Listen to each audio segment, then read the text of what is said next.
أهلا بيكم، معكم مستر نبيل نوار من Chapter 8 والأخير من The Prisoner of Zenda. دي طبعا characters هما كتير شوية عشان خلاص بقى آخر chapter ومعظمهم بيظهر فيه. أنطوانيت دو موبان، روبرت هينزو، ديوك مايكل، ديتشارد، رودولف ذا فيفث هو طبعا كينج بتاع روتينيا، فريدز فون ترنهيم، رودولف راسندل، كونل سات، برنسس فلافيا، مارشال ستراكنش، The Young Boy ونعرف هو مين لما نجيله يعني، روز. It was called waiting in the water. طبعا آخر حاجة وصلنا لها من الشابتر اللي فات إن راسندل طبعا قاعد في المية جنب البايب اللي نازلة من الشباك اللي في أوضة الكينج، بيقول it was a cold waiting. كان طبعا الجو كان ساقع. in the water في المية of the moat بتاعة الخندق المائي ده.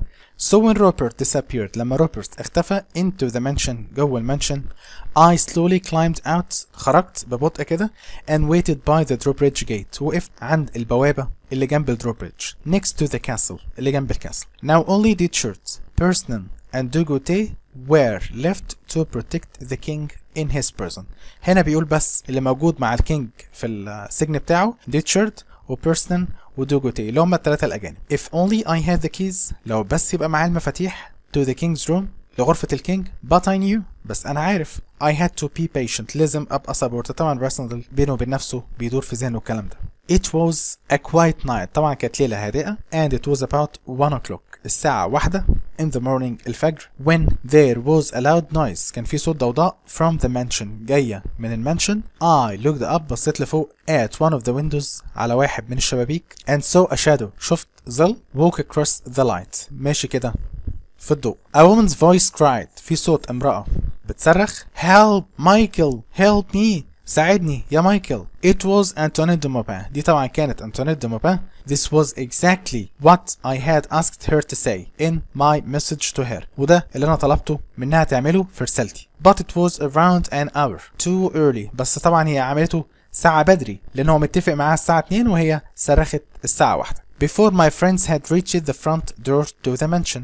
طبعا لسه أصدقاء راسندل ما وصلوش عند بوابة المنشن and before Johan had time to open it قبل ما جوهان برضو يفتحها. يعني أنطوانيت طبعا ربكت خطة راسندل أو بوظتها له أصلا. I pulled out my sword طبعا طلعت السيف بتاعي and stood ready for what might happen وطبعا مستني اللي ممكن يحصل. Then I heard her calling again سمعتها بتنادي تاني help مايكل it's Robert هينزو ساعدني يا مايكل ده روبرت هينزو. called أنطوانيت طبعا أنطوانيت بتنادي. مايكل must have heard Antoinette de Maupin call out. أكيد طبعا مايكل سمع صيحات أنطوانيت دي because I then heard him running to help her لأني بعد كده سمعته بيجري عشان يساعدها with his servants مع الخدام بتوعه. There was now a loud argument. دلوقتي كان فيه مناقشة بس بصوت عالي. هنا روبرت بيقول This woman's been writing secret letters to Rasandel. الست دي كانت بتكتب جوابات سرية لراسندل. I heard Robert called out. هنا راسندل سمع روبرت وبيعلي صوته. She needs to be punished. لازم تتعاقب. ده روبرت طبعا بيقول الكلام ده لمايكل. رد عليه مايكل. لو تلاحظوا ان اللون بيتكلم بيه مايكل احمر غامق شوية غير اللون بتاع سبت احمر فاتح. رد مايكل وقال She's my guest. دي الضيفة بتاعتي. I heard Michael say. سمعت مايكل بيقول الكلام ده. It's you who needs to be punished. انت اللي لازم تتعاقب. ده طبعا مايكل بيقول لروبرت. There was a shout. كان في طبعا صوت صراخ and a noisy sword fight began in the room. وطبعا صوت معركة سيوف بدأت في الأوضة. It was hard to see what was happening. أنا كان صعب علي أشوف إيه اللي بيحصل. But briefly I saw Robert and Johan. بس أنا شفت روبرت وجوهان through the window من الشباك. That's for you جوهان. دي ليك يا جوهان. روبرت قال يعني بقول له دي علشانك يا جوهان striking his sword at him وطبعا طعن جوهان بالسيف بتاعه. I know you are Rasendel's spy. أنا عارف إن أنت جاسوس راسندل. What had happened to جوهان؟ طبعا راسندل مش عارف إيه اللي بيحصل لأنه مش شايف حاجة. بيقول إيه اللي حصل يا ترى لجوهان؟ What if he had been hurt؟ يا نهار أسود لو اتصاب. How could he open the door for our men؟ إزاي هيفتح الباب دلوقتي رجالتنا؟ From the noises من صوت الضوضاء دي in the room it seemed that Robert was now fighting many men. كان واضح إن روبرت بيقاتل عدة رجال. Surely he would be caught. أكيد هيتمسك. However بالرغم من ذلك at the next moment بعديها there was a loud cry كان في صوت صريخ and Robert jumped out. روبرت نط off the window من الشباك and down into the moat نزل في الخندق المائي ده below اللي في الأسفل where he swam away وفضل طبعا يعوم وبعد somehow بطريقة ما he had escaped هرب. A minute later بعديها بدقيقة دوجوتي appeared in front of me. طبعا راسندل واقف جنب الكاسل. دوجوتي بقى طلع قدامه مرة واحدة. So I struck him with my sword. طعنته بسيفي and he fell to the ground. وقع على الأرض. Quickly بسرعة. I looked through his clothes. قعدت أبص في لبسه كده فتشه يعني for the keys عشان المفاتيح. There were 3. كان معاه 3 مفاتيح. At last I could enter the room. أخيرا قدرت أدخل الأوضة where the king was being kept prisoner. اللي كان فيها الكينج مسجون. طبعا احنا ما ننساش وصف جوهان انه قال له فيه غرفتين، في واحدة وبعد كده هتخش واحدة تانية هتلاقي الكينج. Opening the first door. فتحت أول باب. I found myself at top of some steps. لأن الرسم اللي بيقول لما فتحت الباب لقيت نفسي على درجات سلالم which led into a cold dark room. بتدخل لأوضة cold فيها برودة كده ومظلمة. The only light الضوء الوحيد came from a small candle جاي من شمعة صغيرة in one corner في إحدى الزوايا. As I walked down the steps وأنا نازل من على السلالم I could just hear voices. سمعت صوت أصوات coming from the room جاية من الغرفة where the king was kept اللي كان محطوط فيها الكينج behind a second door وراء الباب التاني. Carefully بحرص walking towards the door. رحت ناحية الباب. I stepped back quickly وقمت راجع لورا بسرعة when it was suddenly opened لأنه اتفتح فجأة. Now I could hear Ditchard. سمعت صوت Ditchard speaking بيقول we mustn't kill him. ما نقدرش نقتله yet دلوقتي or there will be trouble وإلا هيبقى فيه مشكلة. When a person appeared لما شخص ظهر لي مرة واحدة كده I struck him with my sword. برضو راسندل طعنه بسيفه. It was person. ده كان person اللي هو البلجيكي who fell heavily to the ground. طبعا لما الطعن وقع على الأرض. Understanding there was danger. لما أدرك أو فهم إن في خطر Ditchard closed the door fast. قفل الباب بسرعة. Now surely he was alone in the room. هو دلوقتي أكيد لوحده في الغرفة with the king مع الكينج. And remembering their plan لما افتكرت خطتهم I knew the king was in real danger. عرفت إن الكينج في خطر حقيقي. Taking one of the keys خدت واحد من المفاتيح. I quickly unlocked the door. فتحت الباب بسرعة to the second room للغرفة التانية and opened it nervously. فتحتها طبعا وانا متوتر كده متسربع. I think I expected to see the king had already been killed. توقعت طبعا ان انا اشوف الكينج مقتول. But once inside the room بس جوه الأوضة I was relieved. ارتحت to see that Ditchard was being held. لما لقيت ان Ditchard ممسوك by the king's doctor عن طريق الدكتور بتاع الكينج. يعني الدكتور كان حايش ديتشارد انه يقتل الكينج. The king weak from illness. الكينج طبعا كان ضعيف من مرضه and chained وكان مسلسل مربوط بسلاسل in one corner في احدى الزوايا. Looked on in fear. كان باصص طبعا ويبدو في عينيه الخوف. The doctor was too weak to hold Ditchard for long. طبعا الدكتور كان ضعيف مش قادر طبعا يسيطر على ديتشارد لوقت طويل. And before I could help him قبل ما ساعده Ditchard broke free. Ditchard حرر نفسه and killed the poor doctor وقتل الدكتور المسكين with his sword بالسيف بتاعه. Ditchard turned to me. Ditchard لفلي كده and said وقال at last أخيرا. I held up my sword. طلعت سيفي and it was lucky. كنت محظوظ that Ditchard didn't have a gun. إن Ditchard ما كانش معاه مسدس. We began to fight. ابتدينا نتقاتل. He was a much better swordsman than me. وديتشارد طبعا كان يجيد استخدام السيف أكتر مني. And knew all the tricks. وكان يعرف كل الحركات. He smiled. ابتسم when he cut me on the arm. لما عورني في دراعي. And I would soon have died. وأنا كنت هموت if the king hadn't helped me. لولا مساعدة الكينج. My cousin Rodolph, he cried. طبعا الكينج الأصلي بيقول my cousin Rodolph ابن عمي رودولف as if he only now realized who I was. كأنه بس ما أدركش أنا مين غير دلوقتي. He reached forward. طبعا تقدم and pushed the legs of a chair. وقعد يزق رجلين الكرسي into Ditchard's body. يعني هو كان ماسك كرسي كده وعمال يزق برجليه بيضايق ديتشارد يعني عشان ما يعرفش يقاتل بشكل سليم.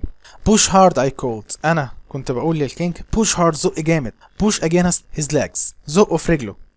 with the legs of chair against him. وطبعا رجلين الكرسي كانت عكسه. Richard found it hard to stand up. لقى من الصعب ان هو يقف، مش قادر يقف طبعا وتقاتل معاه ورجلين الكرسي عماله تخبط فيه. This made him angry. ده غضبه. And he struck the king hard with his sword. وطعن الكينج جامد بسيفه. But as he did so وهو بيعمل كده he fell over the doctor's body. وقع على جثة الدكتور. طبعا يعني اتكعبل في جثة الدكتور فوقع على الأرض. It was easy for me to kill him. طبعا كان سهل ليا إن أنا أقتله. As he lay on the floor وهو واقع على الأرض. Was the king dead too؟ هل الكينج مات؟ طبعا راسندل ما يعرفش. I ran to where he lay. جريت عليه في المكان اللي هو مرمي فيه، لأن طبعا ريتشارد كان لسه طعنه. How happy I was. كنت قد إيه مبسوط. When the king moaned. لما الكينج قعد يئن، يعني قعد يعمل صوت بتاع التعب كده أو بيعبر عن الألم. So I knew he was alive. عرفت إن هو لسه عايش. But before I could help him. قبل ما أقدر أساعده. I heard Rupert somewhere outside the king's prison calling out. سمعت صوت روبرت برا بينادي. Come on مايكل. تعالى يا مايكل. Let's fight. يلا نتقاتل. هو طبعا روبرت لسه قاتل مايكل حالا. I tore a piece from my shirt. قطعت حتة من القميص بتاعي to make a bandage عشان أعمل ضمادة، يعني إيه أربط الجرح كده. For the cut on my arm بسبب الجرح اللي في دراعي ده. And quietly بهدوء opening the prison door فتحت باب السجن. I looked out بصيت برا. The drawbridge was now down. الدروبريدج دلوقتي خلاص نزل.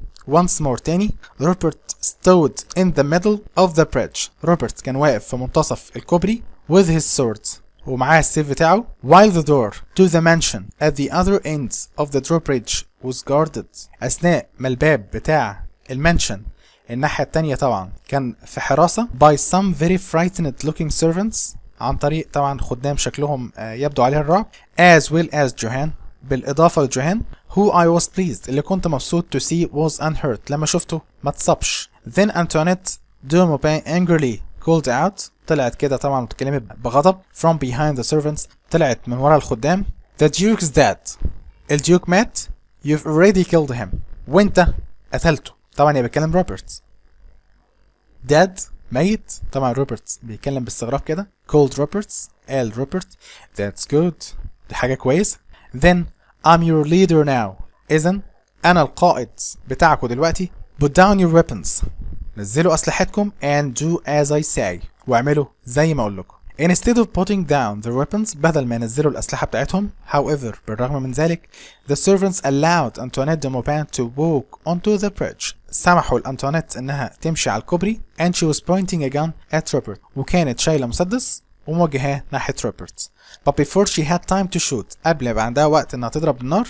If indeed she planned to. لو أصلا كانت مخططة إنها تعمل كده، يعني كانت مترددة. Robert once again jumped quickly into the water. روبرت مرة تانية نط في المية below the bridge اللي تحت الكوبري. More loud voices were heard. في طبعا أصوات عالية سمعت. And I realized أدركت that Sabt and his men إن سابت ورجالته must have finally arrived at the front door. أكيد طبعا وصلوا أخيرا لمقدمة الباب on the other side على الجانب الآخر of the mansion من المانشن. Feeling confident حسيت بالثقة that the king would be safe إن الكينج هيبقى في أمان. I ran after Rupert. جريت ورا روبرت and also jumped into the water. وبرضه نطيت في المية. He swam faster. كان بيعوم أسرع than I could مني with my wounded arm لأن طبعا دراعي كان مجروح. And he quickly swam to where the rope was tied. فضل يعوم ناحية المكان اللي كان مربوط فيه الحبل to the tree في الشجرة above the moat اللي فوق الخندق المائي ده. He looked surprised. كان طبعا مندهش but pleased بس مسرور to see the rope إنه يشوف الحبل and quickly climbed up. وبسرعة طبعا طلع. I was perhaps a minute behind him. أنا كنت بتاع دقيقة كده وراه. And once at the top of the rope. ولما طلعت الحبل I could see him running off. لقيته بيجري into the forest في الغابة. At one stage I saw him look back at me. في وقت كده شفته بيبص وراه يعني عليا. I thought I saw him waving. اعتقدت ان هو بيشاور لي بإيده كده as if it were a game. كما لو كانت لعبة. As if he knew. كأنه عارف I would never catch him. إنه عمري ما هلحقه. ده طبعا روبرت لما كان على الدروبريدج ودول طبعا الرجاله اللي كانوا واقفين وطلعوا انتوانات من وراه. We both ran. احنا الاتنين جرينا، طبعا بيقصد راسندل وروبرت. further and further، ابعد وابعد. into the first of Zenda، في غابة زندا. until I heard another cry، وسمعت صوت صريخ تاني. what had Robert done now؟ يا ترى روبرت عمل ايه دلوقتي؟ soon I discovered، بعديها على طول اكتشفت that he had found a boy، انه لقى ولد riding to market، راكب الحصان بتاعه رايح السوق. and had quickly pulled him from the horse، ونزله روبرت طبعا نزل الولد ده مع الحصان and taken his place، واخد مكانه. Robert was trying to get the boy to be quiet. روبرت كان بيحاول يخلي الولد هادي by giving him some money، وحاول يديله فلوس. and this gave me time، وده اداني وقت to catch up with him، ان انا الحقه. stop I shouted، طبعا راسل بيزعق بيقول لروبرت اقف. he looked at me and smiled، بصلي كده وابتسم. what did you do at the castle؟ he asked. طبعا روبرت بيسأل راسندل بيقول له انت عملت ايه في الكاسل؟ رد عليه راسندل I made sure، انا بس اتأكدت that you are the last of the 6 men، ان انت اخر واحد من ال6 رجال. I told him، انا قلت له. رد روبرت do you mean that he got inside the king's prison؟ ايه ده، انت عايز تقول لي ان انت دخلت عند السجن بتاع الكينج؟ he asked with surprise، سألني كده وهو مندهش. I did، راسندل قال له ايوه انا عملت كده. رد روبرت and what's happened to the king؟ وايه اللي حصل للكينج؟ رد راسندل he was hurt، اتصاب but he's alive، بس لسه عايش. I told him، انا قلت له. رد عليه روبرت why didn't you follow my plan؟ انت ليه ما مشيتش ورا الخطة بتاعتي؟ he said، قال لي we could have worked well together، احنا كان ممكن نشتغل كويس مع بعض. get off your horse، طبعا راسندل بيقول له انزل من على حصانك and fight like a man، وقاتلني زي رجالة. I said، قلت له. I ran at Robert، جريت على روبرت with my sword، بسيفي. but still on his horse، طبعا روبرت لسه على حصانه، ما يفرقش معاه بقى انت راجل مش راجل، ما بيفرقش معاه الكلام ده. he easily pushed me away with his sword، طبعا دفعني كده او زقني بسهولة بالسيف بتاعه. I ran at him again، وجريت عليه تاني. طبعا راسندل لسه في ذهنه حتة ان روبرت زي ما احنا لغة الشارع كده نقول علم عليه، طبعا كان متضايق من الحوار ده قوي، وعشان كده عايز ياخد بطاره يعني. I ran at him again، جريت عليه تاني and managed to cut his cheek، وقدرت ان انا اعوره في خده. but now he rode at me with his sword held high، بس هو طبعا تقدم بالحصان بتاعه ناحيتي ورافع سيفه. I would surely have been killed، كنت هتقتل. but at that moment، في اللحظة دي there was a shout، كان في صوت صياح as Fritz arrived on another horse، ان فريتز في الوقت ده جه على حصان carrying a gun، ماسك مسدس. روبرت stopped، روبرت طبعا توقف and looked at us، بصينا احنا الاتنين كده. he understood، فهم that he couldn't fight us both، انه طبعا مش يقدر يقاتلنا احنا الاتنين. so he turned his horse، فلف بحصانه and rode away، وانطلق as fast as he could، بأسرع ما يمكن. go after him I said to Fritz، انا قلت لفريتز خليك وراه. but Fritz was looking at me، بس فريتز طبعا كان باصص لي ومركز معايا انا. not at Robert، مش مع روبرت خالص. sir you don't look well، هو طبعا بيقول للراسندل هنا انت شكلك مش تمام، شكلك تعبان يعني. he said، قال and I suddenly felt very weak، وحسيت ان انا ضعيف جدا. Fritz got off his horse، فريتز نزل من على الحصان بتاعه and ran up to me، وجري عليا as I fell to the ground، وانا بقى على الارض. is the king safe؟ طبعا راسندل في عز تعبه ده بيسأل عن الكينج، بيقول له الكينج في امان. I asked him weakly، انا سألته طبعا وانا ضعفان جدا كده. thanks to you he is، فريدز رد عليه قال له thanks to you، بفضلك. هنا مش معناه شكرا ليك، لا معناها بفضلك. he is، هو في امان. said فريدز قال but you're injured، انت مصاب. here let me help you، خليني اساعدك. next to us، جنبينا. the young boy، الولد الصغير looked on with wide eyes، طبعا الولد فضل مركز معاهم كده ومبرق مفتح عينيه قوي. isn't that the king؟ ايه ده، هو مش ده الكينج؟ هو طبعا مستغرب، الولد مستغرب كلام راسند، هو لسه بيطمن على الكينج، بيقول يا جماعه يعني الولد مرتبك، يعني مش ده الكينج؟ ازاي الكينج يسأل على الكينج يعني؟ he said، الولد قال pointing at me، هو بيشاور عليا. فريدز ignored him، وطبعا فريدز تجاهله مش مركز مع الولد يعني. after a long rest، بعد راحة طويلة. I felt strong enough، حسيت ان انا قوي او عندي القوة الكافية to walk back، ان انا اتمشى وارجع تاني. leaning heavily on Fred's arm، طبعا وانا ساند او متكئ كده على دراع فريدز. I later learned عرفت بعدين from Fred's من Fred's and Antoinette de Maupin وأنتونيت دي موبان what happened that night ايه اللي حصل في الليلة دي بالظبط at the castle في الكاسل and the events والأحداث leading up to it اللي أدت لكده. طبعا هنا هيحصل حاجة اسمها فلاش باك. يعني ايه فلاش باك؟ يعني الأحداث هنسترجعها تاني، يعني في هنا سرد للأحداث اللي حصلت. يعني هنا بقى a few months earlier من شهور قليلة فاتت the Duke had met Antoinette de Maupin. طبعا الكلام ده كله حصل قبل كده، احنا نسترجعه تاني. الديوك قابل أنتونيت in Paris في باريس and had asked her to Ruritania وطلب منها انها تيجي روتينيا to see the coronation عشان تشوف الكورونيشن. She respected the Duke كانت بتوقر او بتحترم الديوك and was pleased كانت مبسوطة to be his guest انها تبقى ضيفته. However بالرغم من ذلك some of the Duke's servants بعض خدام الديوك told her servants قالوا للخدام بتوعها about the Duke's ambitions عن طموحات الديوك to be king انه يبقى king.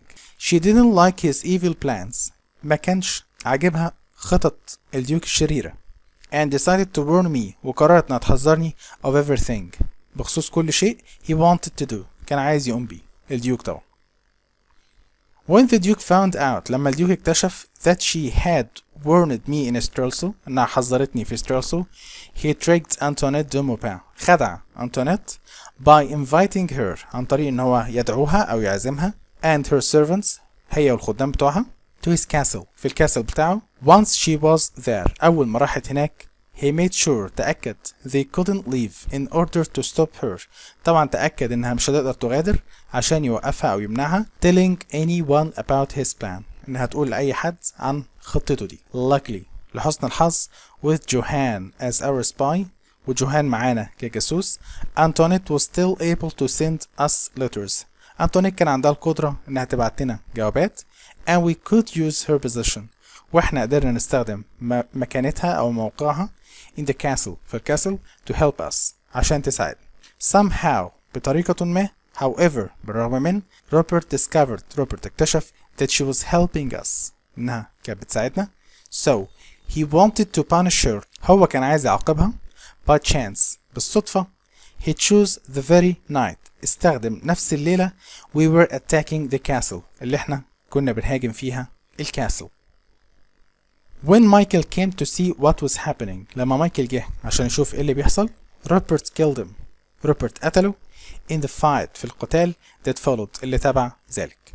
Robert it seemed believed that without the Duke روبرت طبعا كان مصدق ان من غير الديوك I really would stay as the king انا هفضل king and somehow بطريقة ما reward him هكافئه for his evil work على عمله الشرير ده. يعني طبعا روبرت ما كانش مصدق ان الراسل اللي بيعمل كل ده عشان خاطر روتينيا.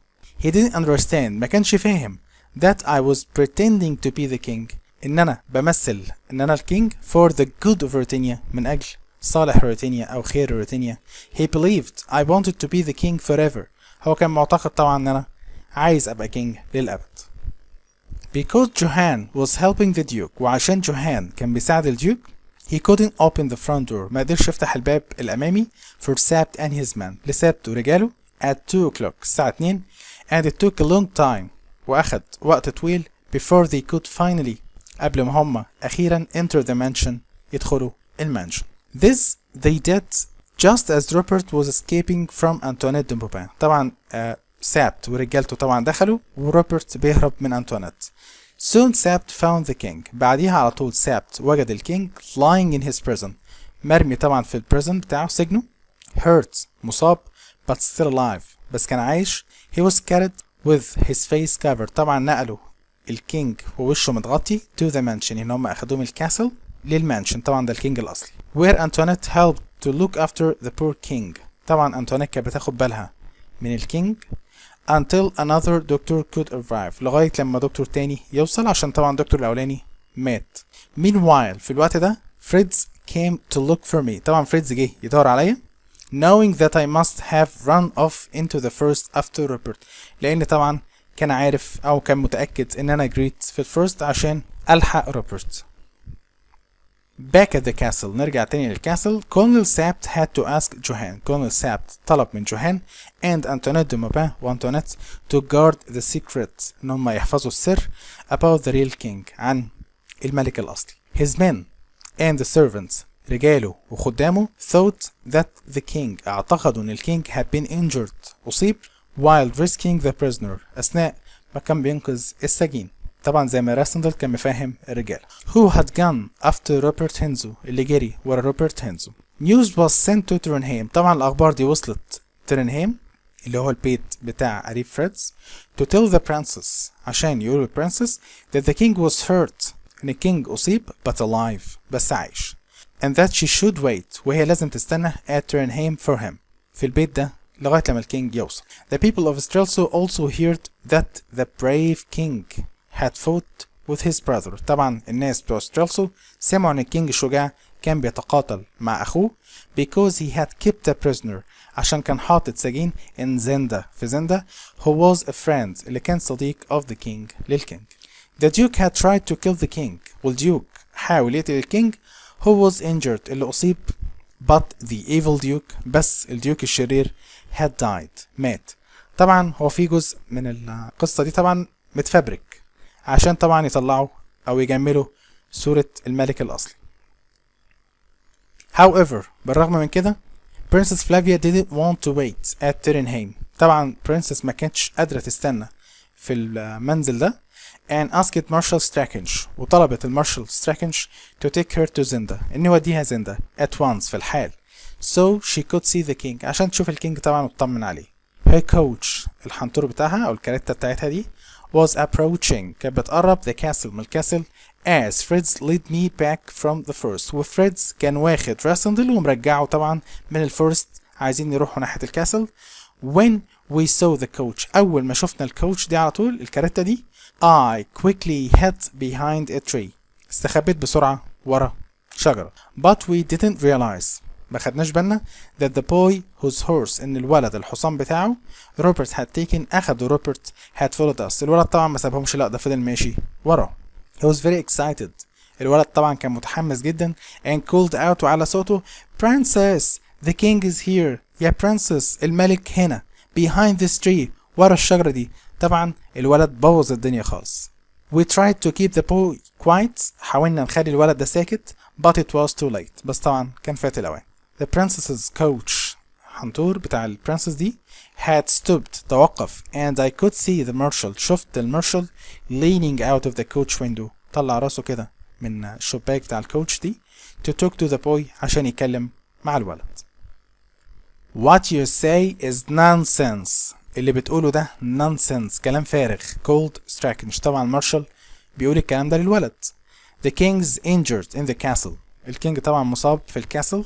الولد رد عليه no really he's here ده هنا he fought a man كان بيقاتل رجل who took my horse اللي أخد مني الحصان.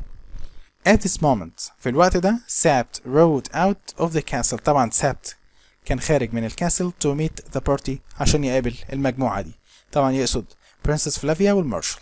أول طبعا ما ساب راح هناك المارشال بقى بيقول له this boy says الولد ده بيقول the king is over there إن الكينج هناك behind that tree ورا الشجرة دي. said Strachange طبعا مارشال بيقول الكلام ده to Sapt with a strange look بنظرة غريبة كده.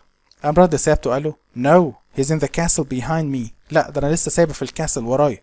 said سابت قال with a smile بابتسامة please come and see ده طبعا ولا بيتكلم بيقول please come and see تعالوا شوفوا من فضلكم if you don't believe me لو مش مصدقيني.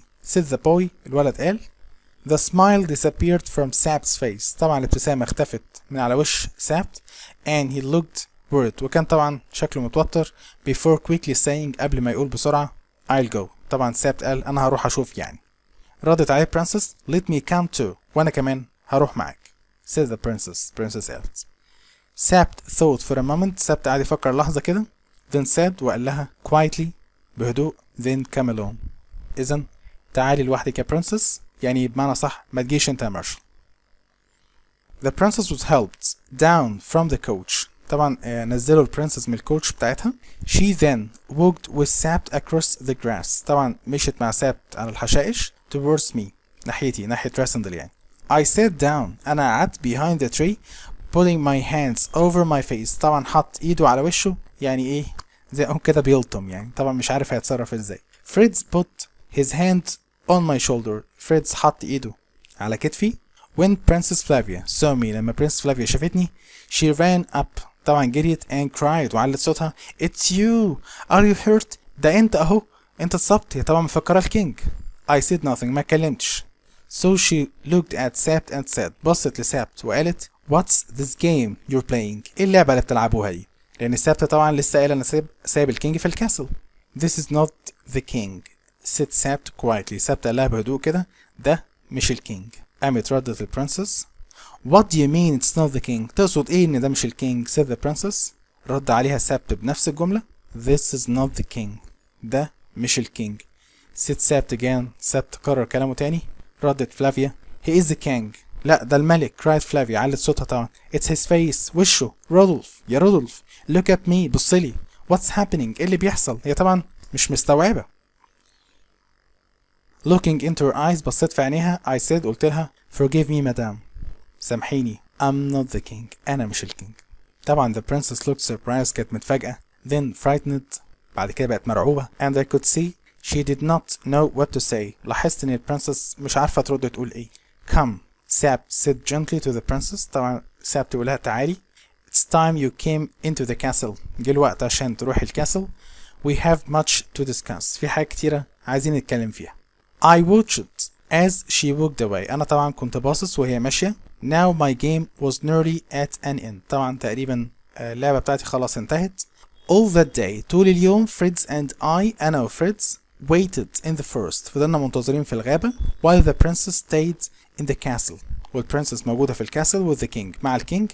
That night في الليلة دي when it was dark لما الدنيا ضلمت Fritz led me to the castle. فريدز برضو خدني وداني الكاسل where I stayed unseen. وطبعا كنت قاعد في حتة مش متشافة in the rooms في الغرف that had been the king's prison اللي كانت السجن بتاع الكينج. Johan brought me food. جوهان جاب لي أكل and told me قال لي what he knew اللي يعرفه. The king was getting better. طبعا كينج كان بيتحسن and had seen the princess with Sabt. شاف البرنسس مع Sabt and Marshal Strakench had returned to Strelso. والمارشال رجع ستريلسو. Johan also said جوهان قال that everyone was talking about the strange prisoner of Zenda. إن الكل كان بيتكلم عن السجين الغريب بتاع زندا and who he could be. ويا ترى هو مين؟ Some said بعض الناس كانت بتقول he was an English friend. إن هو كان صديق إنجليزي من إنجلترا يعني of the king's من أصدقاء الكينج who had heard about the duke's plans. اللي عرف أو سمع عن خطط الديوك. So the duke عشان كده الديوك had looked him up حبسه to stop him عشان يمنعه from speaking to the king من الحديث للكينج. Later that evening بعد كده في المساء ده Fritz came to me. فريدز جالي and said وقال the king wanted to see me. إن الكينج عايز يشوفني. So I went to his room. رحت الغرفة بتاعته where he was lying in bed. طبعا الكينج كان نايم على السرير with a doctor next to him ودكتور جنبه. He looked weak. الكينج طبعا كان شكله ضعيف and tired ومجهد but smiled بس ابتسم when he saw me لما شافني. Cousin my friend. طبعا ده الكينج الأصلي اللي بيتكلم. cousin يا ابن عمي my friend صديقي. You're injured too. انت كمان اتصبت. We're always the same. احنا تملي زي بعض. You and I. انت وانا. I smiled طبعا ابتسمت and bowed down before him. انحنيت قدامه كده. رد عليه الكينج الأصلي وقال I want to thank you. أنا عاوز أشكرك. He said قال I hoped. أنا كنت أأمل بصراحة يعني that tomorrow إن بكرة you'd come with me to Strelso. إن أنت تيجي معايا Strelso and tell everyone ونحكي للكل about the brave things عن الحاجات أو الأعمال الشجاعة that you've done اللي أنت عملتها. But Sabt بس Sabt tells me بيقول لي that this isn't possible. إن ده مش ممكن. وطبعا الموقف ده يبين لنا قد إيه الكينج بيثق في رأي Sabt. مش بيثق في رأيه بس لا ده كمان بيسمع كلام. يعني هو كان في دماغ الكينج إن ياخد راسندل يروح ستريلسو ويحكي للناس على الحاجات اللي عملها راسندل. بس السابت قال له ما ينفعش يا كينج. فعلى طول الكينج وافق على كلام سابت. رد راسندل وقال he's right. سابت عنده حق يعني. sir يا فندم my work in your country is complete. طبعا شغلي في بلدكو دي خلاص خلص. رد عليه الكينج very well I'll return to Strelso. أنا هرجع لستريلسو alone لوحدي. People know الناس عارفة that the king was injured. إن الكينج اتصاب so they won't be surprised. فمش هيتفاجئوا to see me looking little different ان هم يشوفوني مختلف شوية. but you've taught me something بس انت علمتني حاجة cousin رودولف يا ابن عمي رودولف. you've shown me انت وريتني what a true king should be he said. طبعا قال له الكلام ده والحتة دي مهمة جدا عشان بتتكرر في أسئلة مهمة. تاني ايه اللي راسندل علمه للكينج الأصلي؟ قال له you've shown me علمتني what a true king should be كيف يكون الملك.